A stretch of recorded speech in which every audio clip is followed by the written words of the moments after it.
oftentimes this category of workers, are not unionized. Because fundamentally, if you deny them their right to unionization, they are being violated. That is the starting point. So when workers are not unionized, they are vulnerable. Of course, that is when the employer can decide who gets what, can decide their promotion, can decide their welfare.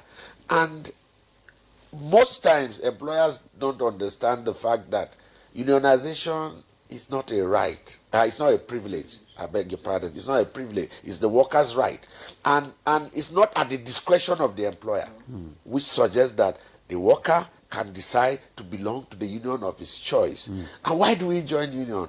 For this type of issues to be mitigated. So my advice to those category of workers is to try as much as possible to be unionized, because it is only when you are unionized that you have the latitude of collective bargaining. But if the employer said you cannot, and if you take that step, we're going to sack you, what happens? Is there any protection? The employer will always say that because... Is there any protection? He will meet a fight now.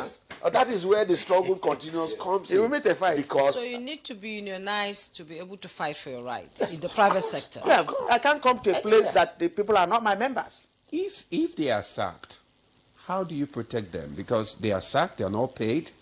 Would you take care of their welfare? Of course, there are rules of engagement. If they are unionized. There are rules of engagement. And you see, in the union, that is why we keep it low in trying to unionize the workplace so we don't make the workers vulnerable. So I tell you, both the TUC and the NLC have rules of ensuring that workers get unionized. And if they are not unionized, it is difficult. It is very difficult for you to add value, to get any welfare for those category of workers. So we urge them to find out where our offices are, both the TUC and the NLC or the affiliate unions that are in their sectors. I'm sure there are workers in that workplace that have worked elsewhere and are unionized. So they need to come together and they need to speak out. That is the only time they can, be protected from both the NLC and the TUC and even their union, their domestic union. Which brings me to the theme of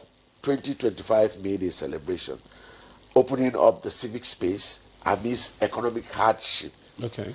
Now, if the civic space is open, our workers are at latitude to ensure that their rights and privileges are protected. Unionization is key because that is the starting point for workers' protection. If you are not unionized, you might not be at latitude to negotiate, because an employer cannot negotiate with an individual worker. They will only negotiate with a union. So from that standpoint, you'll agree with me that unionization is essential, is core to workers everywhere, irrespective of whether they are public or they are private. So long as they meet the requirement for unionization, is a right and not a privilege.